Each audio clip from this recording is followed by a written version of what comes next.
बच्चों, आपका स्वागत है हमारे channel science by Ashish Kumar में। कक्षा 7 का दूसरा पाठ रेशों से वस्त्र तक आज के इस वीडियो में हम पढ़ेंगे। उत्तर प्रदेश के सरकारी स्कूलों में पढ़ने वाले बच्चे जो कक्षा 6, 7, 8 की पुस्तकें पढ़ते हैं, उन पुस्तकों के लिए मैंने वीडियोस स्पेशली अलग से बनाए हैं। बाकी मेरे videos NCERT, English Hindi medium, कक्षा 9, 10, क्लास 9, 10 इनके लिए भी आप मेरे वीडियोस देख सकते हैं। लेकिन ये कुछ वीडियोस मैंने उन बच्चों के लिए बनाए हैं जो ग्रामीण क्षेत्रों के हैं, जो हिंदी माध्यम में सरकारी स्कूलों में पढ़ रहे हैं। उनके लिए कंटेंट यूट्यूब पर नहीं मिल पाता है, इसलिए मैंने वीडियोस बनाए हैं। आज कक्षा 7 का दूसरा पाठ हम देख रहे हैं। इसके पहले पहला पाठ हम लोग पहले पढ़ चुके हैं। आज दूसरे पाठ में हम देखेंगे रेशों से वस्त्र तक। अगर हम रेशों से वस्त्र तक को समझने की प्रयास करें तो सबसे पहले हम देखेंगे कि रेशे क्या हैं। रेशे धागेनुमा रचनाएं जो बहुत महीन जो पतले धागे हो सकते हैं, धागों का बहुत पतला रूप, जिनसे धागों का निर्माण होता है। क्योंकि कहा जाए तो सुई धागा हम देखते हैं ना, धागा लिपटा होता है, रील आती है, मार्केट में खरीदते हैं, घरों में होता है, आप देखते होंगे। या जिनसे हम पतंग उड़ाते हैं वो धागे भी देखते हैं, वो भी धागे हैं। ये सभी धागे, चाहे ऊन के धागे हों, चाहे सिलाई वाले धागे हों, इन सबका निर्माण बहुत महीन रेशों से हुआ है। रेशे और धागों से भी महीन होते हैं, छोटे होते हैं, लंबे होते हैं, फिर उनको आपस में मिलाया जाता है, फिर उनको ऐंठा जाता है ताकि आपस में एक दूसरे से जुड़ करके लंबे लंबे रेशे बनते हैं। फिर उन रेशों से उनकी कताई करके फिर धागे बनाए जाते हैं, उनका रंगा जाता है उन्हें अलग अलग रंगों में। तो इस प्रकार से वो धागे हमारे सामने आते हैं, जिन धागों को हम देखते हैं। और उन्हीं प्रकार के रेशों और धागों से फिर उन कपड़ों का, वस्त्रों का निर्माण भी होता है जो हम पहन रखे हैं, या जो हमारे पहले की पीढ़ी में लोग, हमारे बुजुर्ग पहनते थे। तो पहले की पीढ़ी में, आज से कई सौ साल पहले, जब इतनी मशीनें नहीं थी, उद्योग नहीं थे, तो लोग हाथ से बने हुए कपड़े पहनते थे। आज भी हाथ से बनाए हुए कपड़े मिलते हैं मार्केट में, लेकिन ज़्यादा संख्या आज के बाजार में जो है वो कृत्रिम रेशों से, यानी ऐसे रेशे जो प्रकृति से नहीं प्राप्त हुए, जो फैक्ट्रियों में बनाए गए हैं, कारखानों में बनाए गए, उन रेशों से आज वस्त्रों का निर्माण ज़्यादा संख्या में हो रहा है। क्योंकि हमारी बड़ी जनसंख्या है, विश्व में इतने सारे लोगों को कपड़े चाहिए, वस्त्र चाहिए, चादरें चाहिए, पर्दे चाहिए, तो उनके लिए जो प्राकृतिक रेशे हैं उनकी मात्रा कम पड़ जाती है। इस वजह से कृत्रिम रेशों से फैक्ट्रियों में बड़े स्तर पर कपड़े बनाए जाते हैं, जिनका प्रयोग आज हम कर रहे हैं। लेकिन फिर भी मनुष्य के इतिहास में प्राकृतिक रेशों का बहुत महत्व रहा है। मनुष्य की सभ्यता में प्राकृतिक रेशों का बहुत प्रयोग हुआ है, और आज भी हमारे देश में और विश्व में विभिन्न प्रकार के प्राकृतिक रेशे उनको प्राप्त किया जाता है। फिर उनको सफाई करके, उनको छटाई करके, कताई करके, और फिर उनसे वस्त्र और विभिन्न प्रकार के अन्य वस्तुएं, कागज़ है, दरियाँ हैं, चादरें हैं, पावदान है, कालीन है, तमाम तरह की चीज़ें, ऊनी जो है कपड़े हैं, स्वेटर हैं, गर्म कपड़े हैं, शॉल है, कंबल है, तमाम चीज़ें प्राकृतिक रेशों से भी आज भी बनाई जाती हैं अच्छी संख्या में, और मार्केट में उपलब्ध भी होती हैं। उनकी संख्या कम है, उनकी कीमत भी महंगी है, क्योंकि उनमें मेहनत ज़्यादा लगती है, उनकी मात्रा भी कम है, इसलिए ऐसा होता है। लेकिन फिर भी वो हमें उपलब्ध है, उनका आज भी महत्व है। इसलिए हमें अपना ज्ञान बढ़ाने के लिए, जानकारी बढ़ाने के लिए इस चैप्टर में रेशों के बारे में, और फिर रेशों से वस्त्र कैसे बनते हैं इसके बारे में पढ़ना है। तो जैसा कि मैंने अभी आपको बताया कि कृत्रिम रेशे यानी आर्टिफिशियल कारखानों में बनने वाले रेशे भी मौजूद हैं, उनसे कपड़े बन रहे हैं। लेकिन हम यहाँ पर विज्ञान में पढ़ेंगे इस चैप्टर में प्राकृतिक रेशों के बारे में, जो प्रकृति से हमें मिलते हैं, जंतुओं से, पौधों से, और वो भी मुख्य रूप से जंतुओं से मिलने वाले जानतो रेशे जो हैं, इनके बारे में पढ़ेंगे। पौधों से मिलने वाले रेशों के बारे में कक्षा 6 में पाठ है, उसमें हम पढ़ेंगे। उसमें पढ़ा भी होगा आपने, जो लोग साथ में हैं, और नहीं भी पढ़ा है तो मैं कक्षा 6 का भी वीडियो बना रहा हूँ, उसमें आपके लिए आएगा। तो उसमें आप पादप रेशों के बारे में विस्तार से पढ़ेंगे। यहाँ पर पादप रेशों का केवल थोड़ा सा जिक्र किया गया है कि पादप रेशे यानी पौधों से प्राप्त होने वाले रेशे, जिसमें कि कपास और पटसन या सनई है। कपास, जैसा कि आप जानते हैं, इससे रुई मिलती है, और रुई के रेशों से फिर आगे विभिन्न प्रकार के धागे बनाए जाते हैं, उनसे, उन धागों से वस्त्र बनाए जाते हैं। तो कपास से कागज़, विभिन्न प्रकार के सूती वस्त्र, विभिन्न प्रकार की चादरें आदि कपास से बनाई जाती हैं। पटसन या सनई से विभिन्न प्रकार की बोरियां, रस्सियां, दरियां, इस तरह की चीज़ें, इनसे पटसन या सनई एक पौधा होता है, उसके रेशों से बनाई जाती है। लेकिन इसकी डिटेल, इसका विस्तार हम यहाँ पर इस चैप्टर में नहीं पढ़ेंगे। पाठ्यक्रम के अनुसार हमें जानतर रेशे यानी ऊन और रेशम, ऊन आपने सुना होगा, रेशम भी आपने सुना, रेशम की साड़ियाँ बहुत प्रसिद्ध हैं, और ऊन के गोले आपने अपने घरों में देखे होंगे, महिलाओं को स्वेटर बनाते हुए अपने घर में देखा होगा। तो ऊन और रेशम बहुत प्रसिद्ध जंतुओं से प्राप्त होने वाले रेशे हैं, जिनको हम सब ने बचपन में देखा है, आज भी देखते हैं। इनके बारे में हमें डिटेल में विस्तार से पढ़ना है और समझना है कि ऊन कैसे बनता है। तो इसलिए जानतर रेशों पर फोकस करेंगे। ये पादप रेशे और ये हैं जानतर रेशे, जिनमें ऊन और रेशम की बात की जा रही है। तो ये ऊन और रेशम के बारे में हम इस चैप्टर में विस्तार में देखेंगे, समझेंगे कि किस तरह से ऊन और रेशम प्राप्त होते हैं। अगर हम ऊन की बात करें तो भेड़, याक, बकरी। भेड़ आप जानते होंगे, बकरी से मिलता जुलता एक जानवर है, जो कभी में सड़कों पर, गांव में, खेतों के किनारे लोग पालते भी हैं भेड़ों को, जैसे बकरियों को पालते हैं, बहुत लोग भेड़ों को भी पालते हैं। और भेड़ों से मुख्य रूप से जो मिलता है वो है उनका बाल, यानी उनके बालों से रेशे प्राप्त होते हैं जो हमें ऊन की तरफ ले जाते हैं, ऊन उनसे बनाया जाता है।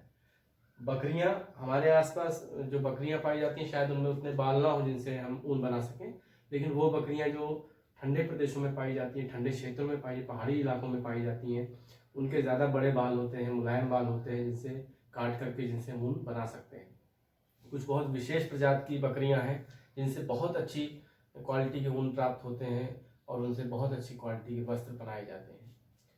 जैसे कि कश्मीर में अंगोरा बकरी से अंगोरा ऊन मिलता है, कश्मीरी बकरी से पश्मीना, पश्मीना लिखा हुआ है,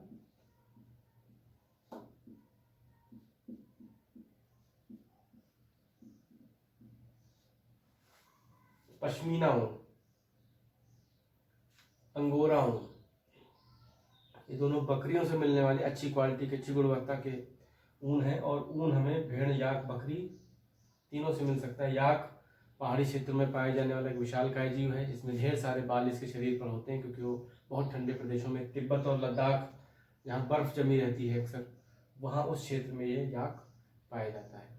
तो जहाँ जो भी पहाड़ी जानवर होते हैं बच्चों, उनमें अक्सर बड़े बाल पाए जाते हैं, क्योंकि उन्हें ठंड से बचना होता है। सॉरी, ठंड से बचने के लिए पहाड़ी क्षेत्रों में पाए जाने वाले जो जीव हैं उनके ढेर सारे बाल होते हैं, बड़े बाल होते हैं, सॉरी, जिनसे हम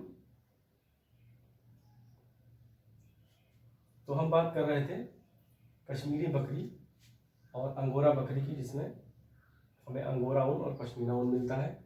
और फिर तिब्बत एवं लद्दाख ठंडे प्रदेशों में याक मिलता है, जो कि एक पहाड़ी क्षेत्र में पाए जाने वाला विशेष जीव है, और इस पर ढेर सारे इसके शरीर पे बाल होते हैं।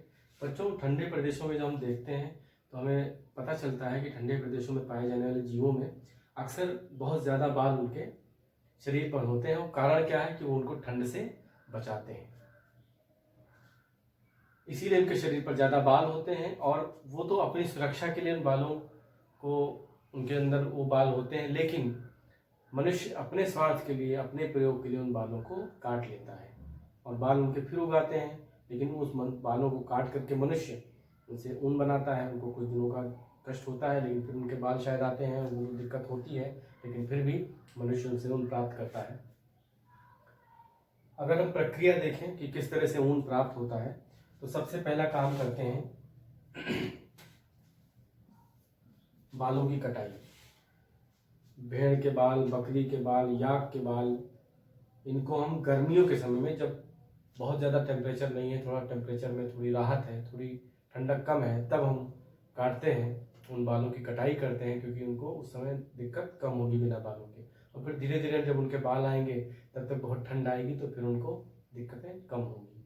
तो गर्मियों के समय में थोड़ा टेम्परेचर जब ठीक ठाक रहता है, उस समय बालों की कटाई होती है। उसके बाद अभिमार्जन होता है। अभिमार्जन में उन रेशों को, जो बाल हमने प्राप्त किए हैं, उन बालों को हम धोते हैं, उससे उनमें धूल गर्द है, कोई चिकनाई है, वो सब निकल जाती है, थोड़ी सफाई हो जाती है। अभिमार्जन हाथों से और मनुष्यों के द्वारा किया जाता है। मशीनें भी आ गई हैं, उनसे भी अभिमार्जन होता है, मशीनों से भी। उसके बाद छटाई।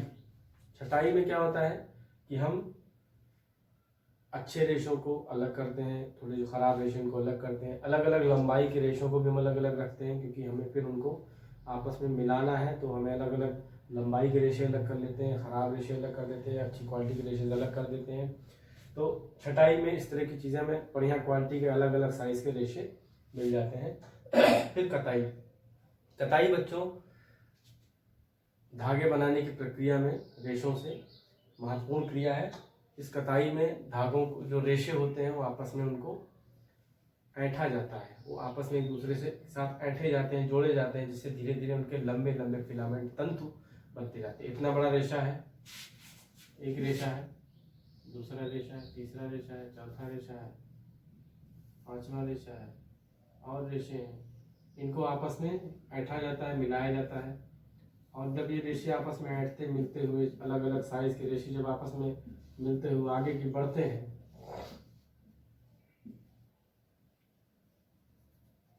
इस तरह से, तो ये अब धागे का रूप ले लिया।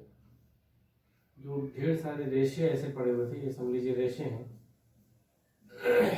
कोई लंबा है, कोई ज़्यादा लंबा है, कोई छोटा है, कोई किसी आकार का है।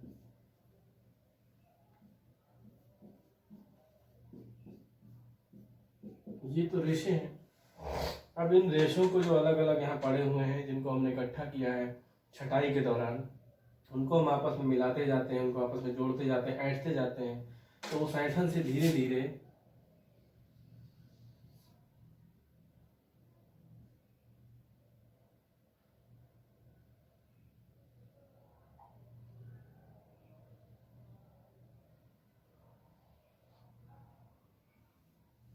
धागा बन जाता है।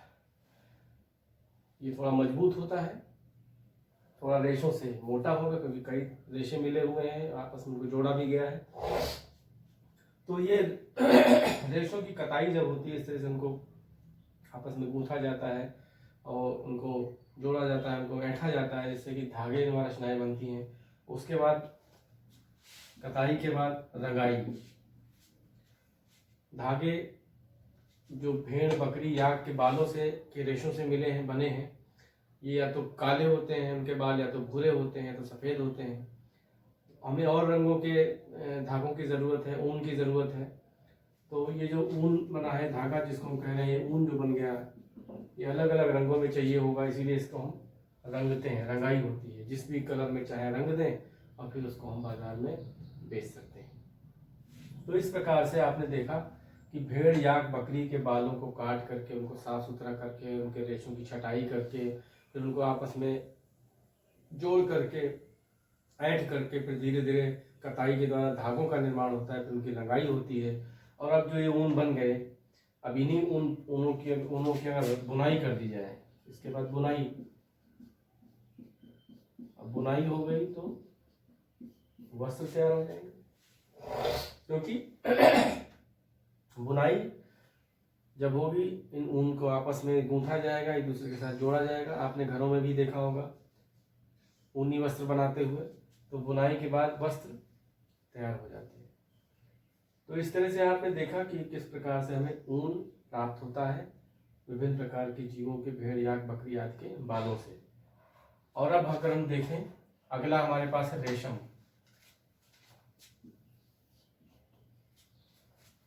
अगला रेशा है रेशम का। रेशम कहाँ से मिलता है? रेशम का एक कीट होता है, कीड़ा होता है। ये रहा रेशम कीट, इस तरह का कुछ तितली जैसा दिखता है बच्चों, लेकिन ये तितली नहीं है, ये रेशम कीट है। ये रेशम कीट अपने जीवन चक्र में, यहाँ जीवन चक्र मैंने समझाने की कोशिश की है। आइए पहले इस रेशम कीट के जीवन चक्र को समझ लेते हैं, तब उसके बाद हम और चीज़ों को समझेंगे तो हमें ज़्यादा समझ में आएगा। ये रेशम का कीड़ा है जो कि शहतूत के पेड़ पर रहता है। जो पत्तियां बनाए पेड़, ये शहतूत का पेड़ समझ लीजिए है, और शहतूत के पेड़ पर ही रेशम का कीट विशेष रूप से रहता है। रेशम का कीट अपने जीवन चक्र में जब आगे बढ़ता है तो शहतूत की पत्ती पर अंडे देता है। ये लिखा हुआ शहतूत की पत्ती पर अंडे। यहाँ कुछ काले रंग के हमने धब्बे दिखाए हैं, आप ये समझ लीजिए कि अंडे हैं, वाइट होते हैं, लेकिन हमने यहाँ आपको स्पष्ट दिखाई दिए इसलिए काले रंग से बना दिया है। ये सफ़ेद रंग के अंडे यहाँ पर पत्ती पर ये रेशम कीट देता है। उसके बाद ये अंडों से फिर लार्वा निकलते हैं। ये लार्वा है जो पत्ती पर बैठे हुए हैं। ये लार्वा शहतूत की पत्तियों को खाते हैं, इन्हीं से अपना वृद्धि करते हैं, बड़े होते हैं। और साथ ही साथ इस लार्वा से एक चिपचिपा पदार्थ निकलता है जो रेशम ग्रंथि इनके अंदर होती है। इस लार्वा के अंदर, ये लार्वा के पास रेशम ग्रंथि होती है। ये रेशम ग्रंथि एक लसलसा चिपचिपा पदार्थ स्रावित करती निकालती है, जो कि ये अपने चारों तरफ ही लपेटता जाता है। ये 8 के आकार में लपेटता है। ऐसे ऐसे अपने शरीर के चारों तरफ बार बार बार वो जो लसदार पदार्थ निकालता है उसको लपेटता जाता है। वो जो लसदार पदार्थ है रेशम ग्रंथियों से जो निकला है, वो जब सूखता है तो वो रेशम के रेशों में बदल जाता है। रेशे बन जाते हैं सूखने के बाद। तो जो रेशम के रेशे तैयार होते हैं, इसको सूखने के बाद ये लसदार पदार्थ ये लार्वा निकालता है, वो अपने चारों तरफ ही बुनता जाता है। धीरे धीरे बुनते बुनते बुनते बुनते जो पदार्थ को आपस के चारों तरफ ये एक गोल रचना बना देता है, जिसे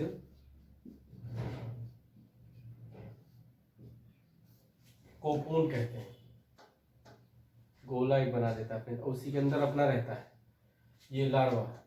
और धीरे धीरे जैसे जैसे कोकून बनता जाता है चारों तरफ, उसी तरह धीरे धीरे लार्वा भी आगे डेवलप होकर, तो बच्चों ये लार्वा इसी कोकून में रहता है और धीरे धीरे ये लार्वा आगे बढ़ते हुए प्यूपा में बदल जाता है। ये जो यहाँ मैंने प्यूपा लिखा है देखिए, और ये जो कोकून दिखाने की कोशिश की है, कोया कोकून, कुछ भी दोनों नाम है, से कोया भी है कोकून भी है।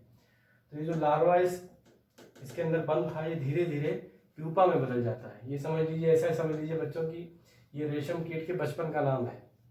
जब और अभी बड़ा होने वाला है रेशम कीट, तो उसको कहते हैं प्यूपा। और इस कोकून के अंदर ये गोला जो यहाँ दिखा है कोकून, वही यहाँ पर बना हुआ है, इसके अंदर ये प्यूपा रहता है। और ये पूरा गोला बन चुका है रेशम के रेशों से। अब ये प्यूपा डेवलप होकर के रेशम के कीट में बदलेगा, रेशम का कीट बन जाएगा बड़ा होकर के। और रेशम का कीट जब बनना होगा तो ये प्यूपा और रेशम का कीट जो बन गया है, इस कोकून को काट करके, इसके रेशों को काट करके बाहर आएगा। लेकिन मनुष्य ऐसा होने नहीं देता है। जो रेशम कीट का पालन करता है वो क्या करता है कि इस कोकून को ही उबाल देता है। जब ये कोकून पूरा बन गया, कीट बाहर आने वाला है, तो उसने कोकून को उबाल दिया। उबालने से क्या होता है, जो रेशम के रेशे चिपके हैं आपस में, चिपचिपे पदार्थ के थोड़ा तो गंदगी से और तमाम से सब साफ हो जाता है और अलग अलग रेशे होने लगते हैं। उबालने से रेशे प्राप्त होने लगते हैं अलग अलग। और रेशम का कीट प्यूपा के रूप में था, बाद में कीट बनता बड़ा होकर के पूरा विकसित आता बाहर, वो मर जाता है उसी के अंदर उबालने से, और ये रेशम का रेशा मनुष्य प्राप्त कर लेता है। तो इस तरह से रेशम के रेशे इस कोकून से प्राप्त कर लिए जाते हैं। इसको उबाला जाता है, साफ हो जाते हैं, अलग अलग रेशे मिलने लगते हैं, और रेशम का कीट उसके अंदर ही प्यूपा के रूप में ही मर जाता है। लेकिन सारे रेशम के कीट खत्म ना हो जाए, क्योंकि फिर उनको रेशम बनाना है, फिर उनको अंडे चाहिए। तो रेशम का कीट होगा तभी अंडे देगा। तो रेशम का कीट उनको चाहिए, इसलिए क्या करते हैं, कुछ प्रतिशत कोकून को छोड़ देते हैं। 10%, 15% कोकून को छोड़ देते हैं। उन कोकून से कीट निकलते हैं, फिर वो और अंडे देते हैं, फिर आगे प्रक्रिया चलती रहती है। और अंडों से फिर लार्वा, उन लार्वा से फिर रेशम। इस तरह से रेशम कीट पालन करने वाले रेशम प्राप्त करते रहते हैं, और कुछ रेशम कीटों को जीवित भी छोड़ते रहते हैं, ताकि उनको आगे की पीढ़ी मिलती रहे और उससे रेशम मिलते रहे। तो इस तरह मनुष्य अपने स्वार्थ के लिए इनका प्रयोग करता है। और रेशम कीट पालन को इंग्लिश में कहते हैं सेरीकल्चर, SERICULTURE। सेरीकल्चर है रेशम कीट पालन। जब रेशम कीट पालन को कोई व्यवसाय के तौर पे करता है, जगह व्यवस्था बना के करता है, उसमें क्या करते हैं कि शहतूत की पत्तियां इकट्ठा कर लेते हैं, इनके अंडों को प्राप्त कर लेते हैं, इनके अंडों को ऐसी जगह ला के रखते हैं जहाँ पे उचित तापमान हो, उचित व्यवस्था हो, सुरक्षा हो। वहाँ पर रेशम की पत्तियां बिछा देते हैं। बांस की पट्टियों पर रेशम की पत्तियां पड़ी होती हैं, शहतूत की पत्तियां पड़ी होती हैं बच्चों। और शहतूत की पत्तियों पर वो रेशम के कीट के जो अंडे हैं वो छोड़ दिए जाते हैं। अंडे आगे विकसित होकर के लार्वा में बदलते हैं। ये ऐसे लार्वा ढेर सारे बन जाते हैं, और ये लार्वा पत्तियों को खाते रहते हैं, रेशम की पत्तियों को दिन भर खाते रहते हैं, और फिर उसको खाते हुए बड़े होते जाते हैं। और साथ ही साथ अपने चारों तरफ, मैंने आपको बताया था 8 के आकार में रेशम का जो पदार्थ निकलता है रेशम ग्रंथि से चिपचिपा, उसको लपेटते जाते हैं। और जो लपेटते हैं वो सूखने के बाद रेशों में बदल जाता है, वही रेशम के रेशे हैं। तो इस तरह से रेशम कीट पालनकर्ता व्यवसाय के तौर पर व्यवस्था करके रेशम प्राप्त करते हैं। कर्नाटक, असम और झारखंड हमारे देश के वो प्रदेश हैं जहाँ पर ज़्यादा मात्रा में रेशम कीट पालन होता है। कर्नाटक में सबसे ज़्यादा होता है। हमारे देश में कर्नाटक प्रथम स्थान पर है हमारे प्रदेशों में, जो कि रेशम कीट का पालन सबसे ज़्यादा करता है। अगर पूरे विश्व की बात करें तो चीन नंबर 1 है, पूरे विश्व में सबसे ज़्यादा रेशम उत्पादन करता है। आविष्कार भी रेशम उत्पादन का चीन में ही हुआ था। और 13% जो टोटल विश्व का पूरा उत्पादन, उसका 13% भारत भी करता है। एक महत्वपूर्ण स्थान रखता है रेशम के उत्पादन में भारत देश भी। तो इस तरह से बच्चों हम देखते हैं कि रेशम कीट पालन के द्वारा रेशम के जो कीड़े हैं, उनके अंडे, उनके लार्वा, उनसे प्राप्त जो पदार्थ है, उसके जो रेशे बनते हैं, उन रेशों को किस तरह से हम प्राप्त करते हैं और उन रेशों से फिर आगे हम धागे और वस्त्र निर्माण करते हैं। जैसे यहाँ पर हमें ऊन के बनाने से पहले हमने देखा था कि किस तरह से भेड़ों बकरियों के जो बाल होते हैं उनको इकट्ठा किया जाता है, उनके रेशों से फिर कताई के द्वारा धागे प्राप्त किए, धागों से फिर रंगाई और फिर उसके बाद बुनाई के द्वारा वस्त्र प्राप्त किए जाते हैं। ऐसे यहाँ पर भी रेशम के रेशे मिलते हैं, उन रेशम के रेशों को धागे के रूप में बदला जाता है, फिर धागों की रंगाई होती है अलग अलग रंगों में, फिर उनकी बुनाई होती है और बुनाई के बाद हम विभिन्न प्रकार के वस्त्र प्राप्त करते हैं। अगर यहाँ देखें तो हम एक कोकून 300 से 900 मीटर रेशम प्राप्त कराता है हमें। अगर एक कोकून को हम प्राप्त कर ले, एक गोला जो बनता है एक लार्वा के द्वारा, उसको अगर हम अलग अलग करते हैं, रेशम को जो धागों को खींचते हैं, देखते हैं कितना लंबा है, तो 300 से 900 मीटर तक रेशम प्राप्त हो सकता है। और 5,500 कोकून अगर इस्तेमाल किया जाए, उनसे रेशम प्राप्त किया जाए, तो 1 किलोग्राम रेशम, तब हमें 1 किलो रेशम प्राप्त होता है। तो इस तरह से हमें रेशम कैसे प्राप्त होता है, ऊन कैसे प्राप्त होता है, ये हमने इस पाठ में देखा। साथ ही साथ बच्चों अगर हम अंत में इस पाठ में ये देखें कि हमें प्रयोग क्या है इनका, तो प्रयोग बहुत आसान है, आप सब जानते हैं। ऊन का प्रयोग हम सब अपने घरों में देखते हैं। ऊनी वस्त्र, स्वेटर बनाने के लिए हमारे घर में ऊन का प्रयोग किया जाता है और कारखानों में भी ऊन से स्वेटर बनाए जाते हैं जो हमें मार्केट में मिलते हैं। ऊन खरीद के लाके हम घरों में भी गर्म कपड़े बनाते हैं और पहनते हैं। तो ठंड से बचने के लिए, गर्म कपड़े बनाने के लिए ऊन एक बहुत अच्छा हमारे पास साधन उपलब्ध हो जाता है। अगर ऊन प्राप्त कर पाते हैं तो जीवों से मिलने वाला एक ये बहुत विशेष रेशा है जो हमें ठंड से बचाने में प्रयोग आता है। साथ ही साथ रेशम के जो वस्त्र हैं वो बहुत चमकीले और बहुत ही सुंदर और कंफर्टेबल, आरामदायक भी होते हैं। रेशम के कपड़े चमकीले, सुंदर और आरामदायक होने की वजह से हर सीजन में, हर मौसम में हम पहन सकते हैं और विभिन्न प्रकार के सुंदर वस्त्रों का प्रयोग विभिन्न अवसरों, त्योहारों पर पहनने के लिए भी रेशमी वस्त्रों का प्रयोग होता है। साथ ही साथ ऑपरेशंस, अस्पताल में ऑपरेशन जब होते हैं तो टाँके लगाने में धागे आते हैं, वो भी रेशम के बनाए जाते हैं। अच्छी क्वालिटी के जो धागे आते हैं टाँके लगाने के लिए। पैराशूट जो आसमान से उड़ते हुए आता है, आपने देखा होगा, सुना होगा, उसका कपड़ा, और बुलेट प्रूफ कपड़े जो होते हैं जो हमारे सैनिक पहनते हैं बचाव के लिए, गोलियों से बचने के लिए, उन कपड़ों में भी रेशम का इस्तेमाल होता है। तो इस तरह से हम देखते हैं कि रेशम और ऊन हमारे लिए बहुत उपयोगी रेशे हैं और उनसे वस्त्र बनते हैं और हमारे काम आते हैं।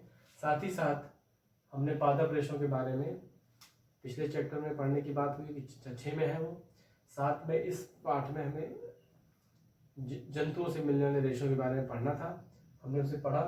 और अगर हम इधर ऊन की बात करें तो ऊन में विश्व में चीन नंबर 1 पर है, ऑस्ट्रेलिया दूसरे नंबर पर है और भारत तीसरे नंबर पर है। जितना भी ऊन का उत्पादन पूरे विश्व में होता है उसमें चीन नंबर 1, ऑस्ट्रेलिया नंबर 2 और भारत नंबर 3 पर है। इस तरह से रेशम और ऊन में हमारा भारत देश भी अच्छा कार्य कर रहा है और अच्छा स्थान रखता है विश्व में रेशम और ऊन के उत्पादन में, और ये हमारे लिए सुखद विषय है। अगले चैप्टर में हम लोग देखेंगे कि कौन सा चैप्टर कक्षा 7 का हम पढ़ते हैं आगे वीडियो में।